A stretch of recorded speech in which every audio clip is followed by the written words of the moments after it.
நீக்க சொல்லி சிங்கள மக்களும் இணைந்து அந்த நேரத்தில் கோட்டாபி ராஜபக்சே பாதுகாவல் இல்லாம ஓட்டு கேட்க வந்தார். யுத்தத்தால் பாதிக்கப்பட்டு காணாமலாக்கப்பட்டவர்களுக்கு எந்த நீதியும் இன்னுமே வழங்கப்படவில்லை. அதற்காக தேசிய பிரச்சனைக்கு தீர்வு வருவோம் என்று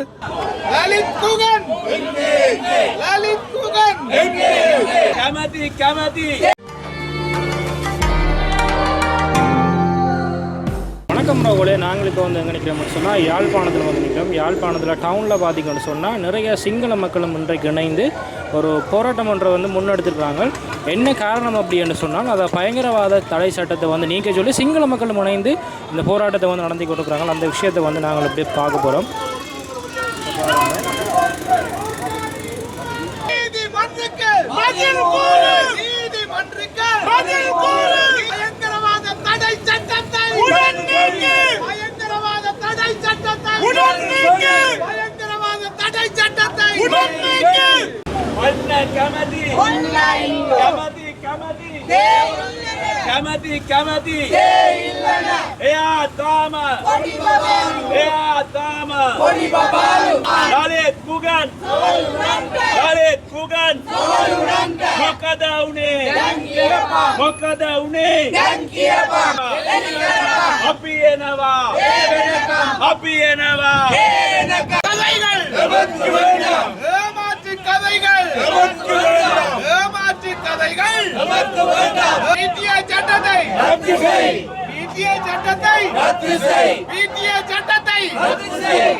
பயங்கரவாத தடை சட்டத்தை காணாமலாக்கப்பட்டோருக்கு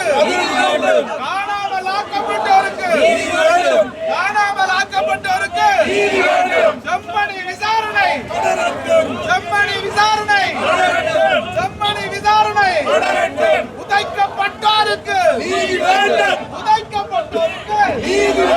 உதைக்கப்பட்டோருக்கு தேசிய இன பிரச்சனைக்கு இன்று யாழ் நகரிலே நாங்கள் இந்த ஆர்ப்பாட்டத்தை சம உரிமை இயக்கமும் சமூக நீதிக்கான வெகுஜன அமைப்பும் இணைந்து குகன் இருவரும் கோட்டாபாய அரசாங்கத்திலே கடத்தப்பட்டு காணாமலாக்கப்பட்ட அந்த வழக்கு நீதிமன்றத்திலே இன்றைக்கு விசாரணைக்கு வந்தபோது அந்த வழக்கின் முடிவிலே நாங்கள் தென்னிலங்கையிலிருந்து வந்த தோழர்களும் யாழ்ப்பாணத்தில் இருந்த மக்களும் இணைந்து நாங்கள் இந்த கவன ஈர்ப்பு போராட்டத்தை முன்னெடுக்கின்றோம். ஏனென்றால் இப்பொழுதும் PTA சட்டம் என்ற பயங்கரவாத தடை சட்டம் இன்றும் நடைமுறையில் இருந்து வருகின்றது. இந்த அரசாங்கத்தைச் சேர்ந்தவர்கள் குறிப்பாக ஜனாதிபதி அனுரகுமார திசாநாயக்காவுடைய தலைமையிலே இந்த பயங்கரவாத தடை சட்டம் எடுக்கப்பட வேண்டும் என்று எதிர்த்தரப்பிலே இருந்தபோது குரல் கொடுத்து வந்தவர் தான் இன்றைக்கு ஜனாதிபதியாக வந்திருக்கின்றார். ஆனால் அவர் வந்து ஒரு வருடத்துக்கு மேலாகவும் அவருடைய தலைமையிலான பாராளுமன்றம் பதவிக்கு வந்து ஒரு வருடத்தை தாண்டிய பின்பும் 189 பாராளுமன்ற உறுப்பினர்கள் இருந்த பொழுதிலும் அந்த சட்டத்தை ரத்து செய்யாமல் தொடர்ந்து அந்த சட்டத்தின் கீழ் தொடர்ந்து இப்பொழுதும் பலர் அதே பயங்கரவாத சட்டத்தின் கீழ் சிறைகளில் இருந்து வருகின்ற அவல நிலை நீடிப்பதை நாங்கள் காணுகின்றோம். எனவேதான் ஆட்சி மாறியதே தவிர ஆட்கள் மாறினார்களே தவிர மக்களுடைய அடிப்படையான பிரச்சனை, மக்கள் எதிர்நோக்கின்ற அடக்குமுறைகளுடைய பிரச்சனைகள் வெவ்வேறு வடிவங்களிலே தொடர்ந்து வருகின்ற ஒரு நிலையைத்தான் நாங்கள் இன்று காணக்கூடியதாக இருக்கிறது.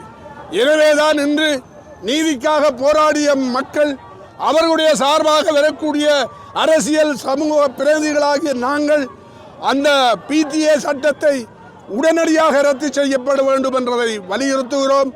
அதற்கு பதிலான ஒரு சட்டம் கொண்டு வருவதற்கு அரசாங்கம் கெடு விதித்திருக்கிறது. இந்த மாதம் 28ஆம் தேதி வரை அதற்கு சொல்லிவிட்டு புதிய பயங்கரவாத எதிர்ப்பு சட்டத்தை, அரசாங்கத்தை பாதுகாக்கிற புதிய பயங்கரவாத எதிர்ப்பு சட்டத்தை கொண்டு வந்து நிறைவேற்ற நிற்கின்றார்கள். இது ரணில் எடுத்த முயற்சியும் சரி, அல்லது நல்லாட்சி அரசாங்கம் சொன்ன அதே விஷயத்தை தான் இவர்கள் செய்கிறார்களே தவிர புதிதாக எதுவுமே இல்லை. எனவே மக்கள் இந்த நாட்டிலே மிக பெருந்தொகையான வாக்குகளை கொடுத்து இந்த அரசாங்கத்தை பதவிக்கு கொண்டு வந்தார்கள். ஆகவே தேசிய மக்கள் சக்தி என்ற இந்த அரசாங்கம் உண்மையில் மக்களுக்கு சார்பான தீர்மானங்களை கொண்டு வந்திருக்க வேண்டும். அதே போன்றுதான் தேசிய பிரச்சனைக்கு தீர்வு வருவோம் என்று ஆசை வார்த்தைகள் காட்டிக் கொண்டிருக்கிறார்கள். அம்மாவை பிடிப்பது, தம்பியை பிடிப்பது, அவரை கட்டி பிடிப்பது இவர்களுக்கு கசியோடு மாத்திரம்தான் இவர்களுடைய தேசிய பிரச்சனை அணுகுமுறை இருக்கிறதே தவிர உண்மையில் அந்த பிரச்சனையுடைய பூதாகாரத்தை 30 வருட யுத்தத்துக்கு காரணமாக இருந்த தேசிய பிரச்சனை தீர்க்கப்பட வேண்டும் என்பதில் நேர்மையாக இவரிடம் கொள்கை இருக்கிறதா என்ற ஒரு கேள்வி இன்றைக்கு எங்களுக்கு எழுந்திருக்கின்றது. எனவேதான் நீங்கள் மக்கள் சார்பாக இருந்தால் தமிழ் மக்களுடைய பிரதிநிதிகளும் உங்களுடைய அரசாங்கத்திலே இருக்கிறார்கள். உங்களுக்கு வாக்களித்தவர்கள், மணிக்கூட்டுக்கு வாக்களித்தவர்கள் தமிழ் மக்கள் மத்தியில், மலையக மக்கள் மத்தியில் இருக்கிறார்கள். மலையக மக்களுக்கு 200 ரூபாவை காட்டிவிட்டு இன்று அவர்களுடைய பிரச்சனை எல்லாம் முடிந்து விட்டதாக காட்சி காட்டுகிறார்கள். எனவே இந்த காட்சி காட்டல்கள் வேண்டாம். நேர்மையாக பிரச்சனைகளை அணுகுங்கள், நேர்மையாக மக்களுடைய பிரச்சனைகளை தீருங்கள் என்ற கேள்வியை, அந்த வாக்குறுதியைத்தான் நாங்கள் எதிர்பார்க்கிறோம். ஆகவே தான் இந்த அரசாங்கம் மிக மோசமான நிலையிலே, ஆட்கள் மாறி இருக்கிறார்கள், ஆட்சி மாறி இருக்கிறது, கதிரைகள் அப்படியே தான் இருக்கின்றது, நிர்வாகம் அப்படியே தான் இருக்கிறது. இந்த நிர்வாக கட்டமைப்பிலே மாற்றங்களை கொண்டு வருவது வெறுமனே ஊழல் என்பதன் மூலமாக இலங்கை மக்கள் 99% மக்கள் அனுபவிக்கின்ற துன்பங்களுக்கு விடிவு இல்லாத நிலையே இருந்து வருகிறது. எனவே தான் நாங்கள் மக்கள் இயக்கத்தை கட்டி எழுப்புகின்றோம், மக்களின் மூலமாக கேள்விகளை எழுப்புகின்றோம், மக்களை ஒன்றிணைத்து நாங்கள் நியாயம் கேட்பதற்காக முன்னிக்கின்றோம். ஆகவே நாங்கள் தொடர்ந்தும் இந்த விதமான போராட்டங்களை நாடு முழுவதிலும், சிங்கள மக்கள் மத்தியிலும், தமிழ் மக்கள் மத்தியிலும், முஸ்லீம்கள் மத்தியிலும், மலையக மக்கள் மத்தியிலும் நாங்கள் இந்த இயக்கங்களை தொடர்ந்து முன்னெடுப்போம் என்பதைத்தான் இந்த நேரத்தில் நாங்கள் தெளிவுபடுத்த விரும்புகின்றோம். நன்றி, வணக்கம். இன்னைக்கு என் மகன் இன்னைக்கு யாழ்ப்பாணத்தில் இன்னைக்கு அவங்கள 2011 தூக்கிட்டாங்க. இது வரைக்கும் இல்லை. புகழ்நலத்து 2 பேர்த்தையும் வெள்ள கடத்திட்டாங்க. இது வரைக்கும் அவங்க 2 பேரும் இல்லை. ஆனால் இன்னைக்கு கோட்டாபி ராஜபக்ச அவரு ஆரக்ஷா லேக்காம இருக்க நேரத்தில் தான் இந்த பிரச்சனை நடந்துச்சு. அதுக்கு பிற்பாடு அவர் கோர்ட்டுக்கு வர சொல்லி நாங்கள் தீர்மானித்தோம். அவர் கொழும்பு கோர்ட்டுக்கும் வரல. அதுக்கு பிற்பாடு அவர் ஜனாதிபதி ஆகிட்டார். ஜனாதிபதி ஆகின பிற்பாடு அவர் கோர்ட்டுக்கு வரதுக்கலாண்டாரு. இப்போ ஜனாதிபதியும் இல்லை, இப்போ அவர் கோர்ட்டுக்கு வரலாம் தானே. நீதியா அநீதியா ஆக்கிக்கிட்டு இந்த நீதிமன்றமும் அது சரியான நீதி ஒன்று கதைக்க மாட்டேங்குது. இன்னைக்கு வழக்கு இருந்துச்சு, லலித் வழக்கு. இன்னைக்கு கோட்டாபி ராஜபக்ச வர்றான்னு சொல்லிட்டுருந்தாங்க. ஆனால் இன்னைக்கும் வரல. அவர் தொட்டாலாம் ஓன்லைன்ல நான் பேச்சுவார்த்தை கொடுத்தேன். அதனால எனக்கு வார்த்தைக்கு அல்லது எனக்கு பாதுகாவல் பத்தாது. அப்போ அந்த நேரத்தில் கோட்டாபி ராஜபக்ச அப்படி பாதுகாவல் இல்லாமல் இங்கே ஓட்டு கேட்க வந்தார். இன்னைக்கு அப்படி ஒரு பாதுகாவல் இல்லைங்கிற இன்னைக்கு அவர் ஜனாதிபதி இல்லையே நம்ம மாதிரி மனுஷன் தானே. இதெல்லாம் பொய்க்கதைத்தானே. இது அவருக்கு ஒரு சட்டம், எங்களுக்கு ஒரு சட்டம், உங்களுக்கு ஒரு சட்டமா? நீதிங்கிறது ஒன்றும் இல்லை. இன்னைக்கு நீதிமன்றம் சொன்னார் வார மாதம் 6ஆம் தேதி இந்த வழக்கை மறுபடி எடுக்கிறேன்னு சொல்லி. இந்த வழக்கு இதோட முடியாது, இந்த வழக்கு இப்படியே போகாது. ஆனால் நாங்கள் இதுக்கு முற்பாடு இதை விட பெரிய ஆர்ப்பாட்டம் பண்ணுவோம். இதுக்கு சட்டப்படி என் மகனுக்கு மட்டும் இல்லை, இது காணாம போன மக்கள் அத்தனை பேத்துக்கு ஒரு முடிவு இருக்காங்கிறதுக்காக நாங்கள் இன்னும் இந்த ஆர்ப்பாட்டத்தை நிப்பாட்ட மாட்டோம். இந்த ஆர்ப்பாட்டம் இன்னைக்கு எங்களுக்கு நடந்துட்டு சரியான முடிவு நாங்கள் தட்டில் இந்த போராட்ட களத்திலிருந்து எங்களுடைய செய்தியை பதிவு செய்கின்றோம். லலித் குகன் போன்ற அரசியல் சமூக செயற்பாட்டாளர்கள் காணாமலாக்கப்பட்டு கிட்டத்தட்ட 15 வருடங்கள் கடந்த நிலையிலே இன்று கூட அந்த விசாரணை நீதிமன்றத்திற்கு வந்து உரிய முறையிலே நீதிமன்றத்திற்கு அந்த நீதியை வழங்க முடியாத நிலைமை இந்த நாட்டில் ஏற்பட்டிருக்கின்றது. அதைவிட மிக மோசமான பயங்கரவாத தடை சட்டத்தை வைத்துக்கொண்டு அதற்கு மாற்றாக இன்னும் அரசை பாதுகாக்கக்கூடிய பயங்கரவாத தடை சட்டம் என்கின்ற ஒன்றை மிக மோசமான அந்த வரைவை வைத்துக்கொண்டு அந்த சட்டத்தை அமலாக்கக்கூடிய இந்த சூழ்நிலையிலே இந்த காணாமல் ஆக்கப்பட்டோருக்கு இன்னும் நீதி கிடைக்குமா என்கின்ற சந்தேகத்திலே மிக அச்சப்பட்ட சூழலிலே மக்கள் இருந்து கொண்டிருக்கின்றார்கள். மிக பாசாங்குத்தனமான வார்த்தைகளை இந்த அரசு பேசிக் கொண்டிருக்கின்றது. மிக பூச்சாண்டி காட்டும் தனமாக மக்களை ஏமாற்றிக் கொண்டிருக்கின்ற நிலைமையிலே நாங்கள் இந்த களத்திலே நீதி கோருகின்றோம். உடனடியாக மிக விரைவாக காணாமல் ஆக்கப்பட்ட உறவுகளின் கண்ணீருக்கும் அவர்களுடைய அந்த குரல்களுக்கும் இந்த அரசு செவிசாய்க்க வேண்டும். உடனடியாக அதற்கான தீர்வை வழங்க வேண்டும்.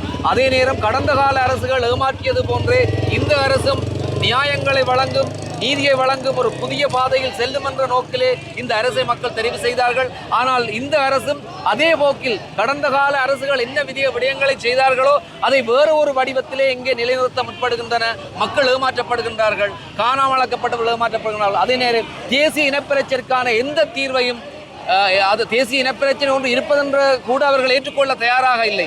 காணாமல் ஆக்கப்பட்டார்கள் என்ற விடயத்தை ஏற்றுக்கொள்ள கூட தயாராக இல்லாத நிலையிலே சுதந்திர தினத்தை கொண்டாடுகின்றார்கள். வேறு ஆடம்பர நிகழ்வுகளை நடத்தி கொண்டிருக்கின்றார்கள். ஆனால் இங்கே யுத்தத்தால் பாதிக்கப்பட்டு காணாமலாக்கப்பட்டவர்களுக்கு எந்த நீதியும் இன்னுமே வழங்கப்படவில்லை. அதற்கான எந்த ஒரு அடியை கூட இந்த அரசு எடுத்து வைக்கவில்லை. ஆகவேதான் இன்று மக்கள் தொடர்ந்து இந்த வீதியில் இறங்கி தங்களுடைய போராட்டங்களை செய்து கொண்டிருக்கிறார். இன்று மட்டுமல்ல, இந்த யுத்தம் முடிந்து 15 வருடங்கள் தொடர்ச்சியாக வீதிகளிலே நின்று காணாமல் ஆக்கப்பட்டவருக்கான நீதியை கோருகின்ற வேளையில் எந்த ஒரு அமைச்சோ அல்லது ஜனாதிபதியோ சின்ன சின்ன விடயங்களுக்கு வீதியில் இறங்கி மக்களோடு உரையாடுகின்ற அந்த ஜனாதிபதி ஏன் இந்த விடயத்துக்கு மக்கள் முன்னால் வந்து ஒரு நல்ல செய்தியை அல்ல ஒரு நல்ல சமிஞ்சையை வெளிப்படுத்துகின்றார் இல்லை என்பதை நாங்கள் ஆதங்கத்தோடு வெளிப்படுத்துகின்றோம். விரைவாக காணாமலாக்கப்பட்டோருக்கான நீதி வழங்கப்பட வேண்டும். இனப்பிரச்சனைக்கான தீர்வு முன்வைக்கப்பட வேண்டும். மக்களை அடக்கி ஒடுக்குகின்ற எந்த பயங்கரவாத தடை சட்டங்களும் உடனடியாக நீக்கப்பட வேண்டும். அல்லாவிட்டால் இந்த மக்கள் அனைவரும் மீண்டும் வீதிகளிலே கிளர்ந்தெழுந்து தங்களுடைய எதிர்ப்பை தெரிவிப்பார்கள். அதற்கு நாங்களும் அவர்களோட துணை நின்று இந்த போராட்டத்தை முன்னெடுப்போம் என்று இந்த இடத்திலே கூறிக்கொண்டு விடைபெறுகின்றேன். நன்றி.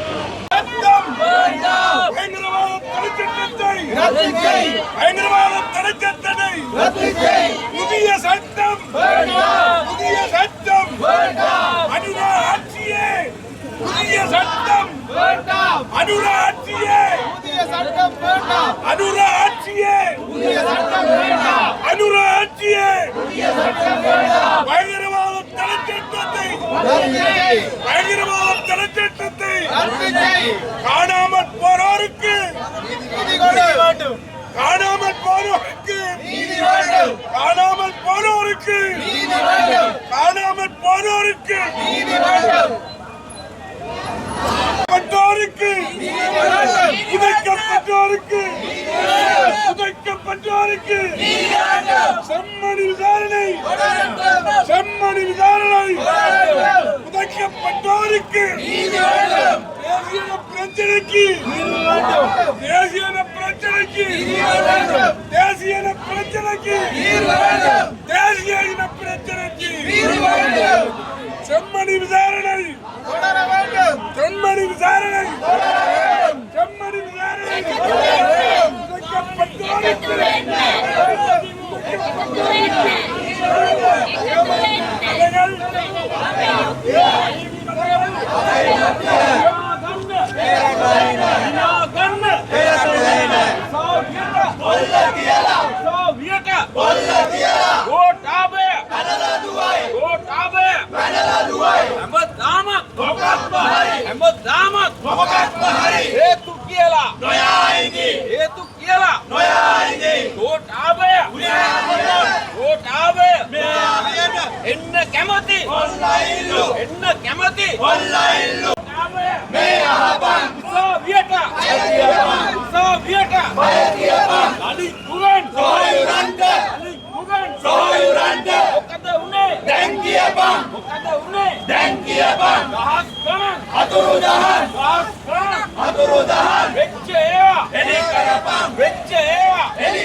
Brasil!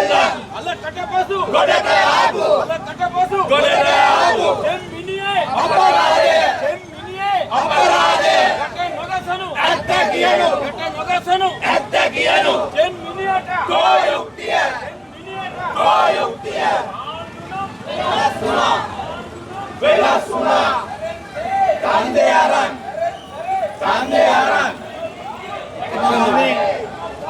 එකම බණේ අකුරුදහ ආපු පණත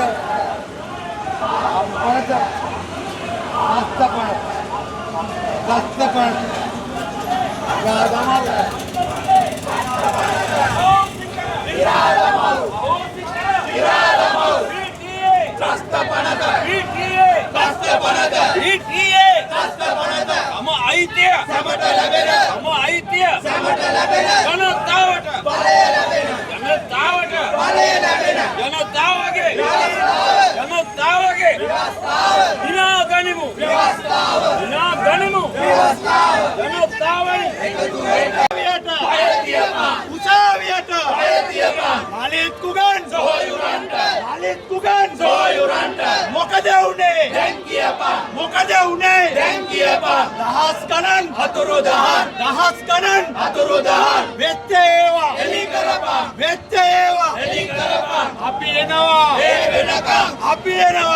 වෙනකම් කනරා යන්න අල කටපසු ගොඩට ආපු ජෙන්මිනියේ අපරාධය යට නොගසනු ජෙන්මිනියට ගෝයුක්තිය ආණ්ඩුනම් වෙනස් වුණා සරෙන්සරේ ගන්දේ අරන් හැමදාමත් එකම බණේ අපේ යුක්තිය අතුරුදහන් මර්දනයට ආපු පනත නල්ල බලේ අහෝසි කර PTA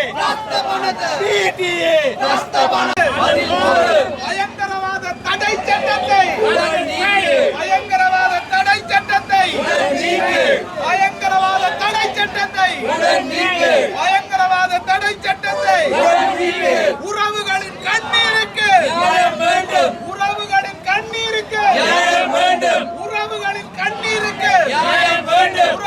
கண்ணீருக்கு சம்மணி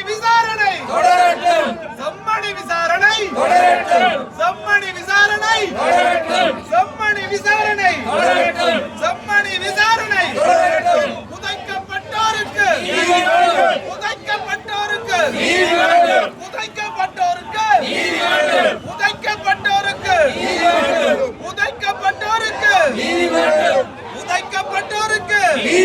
ඉන්ද්‍රානන්ද සිල්වා අද අපි සමාජීය ව්‍යාපාරය ලෙසත් සමාජ සාධාරණත්වයේ උදෙසා ජනතා ව්‍යාපාරය ලෙසත් අද යාපනයේ නගරයේ උද්ඝෝෂණය කරන්න ප්‍රධාන කාරණා දෙකක් මූලික කරගෙන එකක් තමයි ආණ්ඩුව නැවතත් PTA අහෝසි කරනවා කියලා පොරොන්දු දීලා බලයට ආපු වත්මන් ආණ්ඩුව ජනාධිපති අණ්ඩු කුමාර දිසානායක ඒ PTA සස්ත පනත අහෝසි කරන්නේ නැතුව ජනතාව මර්ධනය කරපු ඒ පනත අහෝසි කරන්නේ නැතුව බොරු පොරොන්දු දීලා දැන් නැවත PSTA නමින් අලුත් මර්ධන පනතක් ගේන්න කටයුතු කරමින් ඉන්නවා. PSTA කියලා ඒගොල්ලෝ කියන්නේ ත්‍රස්තවාදයෙන් රාජ්‍ය ආරක්ෂා කිරීමේ පනත.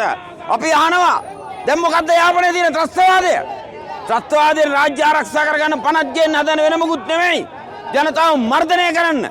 ආණ්ඩුව දීපු බොරු පොරොන්දු අද එකින් එක කඩම් වැටිලා ජනතාව ඉදිරියේ නිරුවත් වෙනකොට ජනතාව කලකිරීමටපත් වෙනකොට අද ආණ්ඩුවට සිද්ධ වෙලා තියෙනවා ජනතාව මර්ධනය කරන අලුත් පනත් ගේන්න. ඒ පනතේ තියෙනවා දේශපාලන පක්ෂ තහනම් කරන්න පුළුවන්.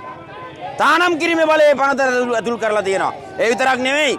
ඒ පනතේ තියෙනවා රාජ්‍ය තවත් රාජ්‍යයක් එක ගිවිසුමක් අත්සන් කරුවොත් ඒ ගිවිසුම ප්‍රශ්න කරන කෙනෙක් ත්‍රස්තවාදියෙක් ලෙස නිර්වචනය කරන්න පුළුවන්. ඒ ත්‍රස්තවාදියෙක් ලෙස නිර්වචනය කරන්න පුළුවන්.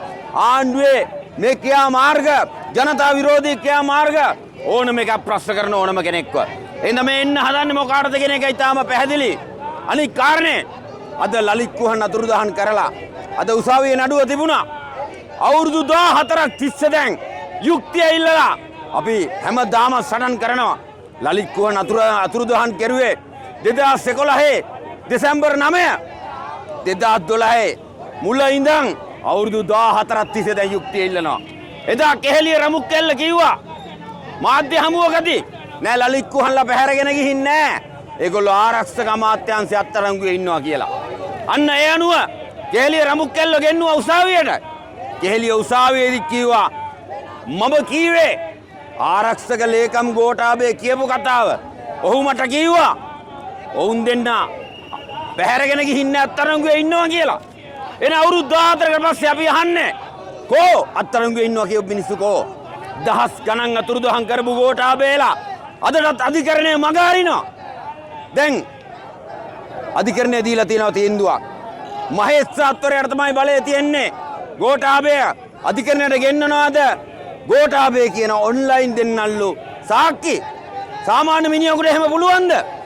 ගෝඨාභය කොළඹ පුරා අර ඇවිදින මන්තිරවල ඇවිදිනවා. උත්සව වලට යනවා. ඒතකොට ආරක්ෂාව කොහමද? යාපනයට ආවොත් විතරද ගෝඨාගේ ආරක්ෂාව නැති වෙන්නේ? එහෙනම් අපි තා පැහැදිලිව රටේ ජනාධිපතිටත් ආණ්ඩුවටත් මතක් කරනවා. ජනතාව මර්ධනය කරපු ඒ මිනි මරුවෝ චෙම්මිනි වල සමුව මිනි වලවල් ගොඩ ගහලා මේ උතුර ජනතාව පොඩි ළමයි වලදාපු මේ මිනි මරුවෝ ටික අදටත් යහතින් උන් අදටත් උසාවියට කට්ටි වනිනවා. හැබැයි උන්ට විරුද්ධව මොනවත් නැහැ. උන්ට විරුද්ධව නීතිය නැහැ. ඒ හින්දා ඊටාම අවාසනාවන්ත තත්ත්වයක්. මූ ජනතාව ගෙදර යවුවේ ගෝඨා. හැබැයි ගෙදර යවපු ගෝඨා අදටත් යාපනයට එන්නේ නැහැ. අධිකරණ නියෝග නොසලකා හරිනවා.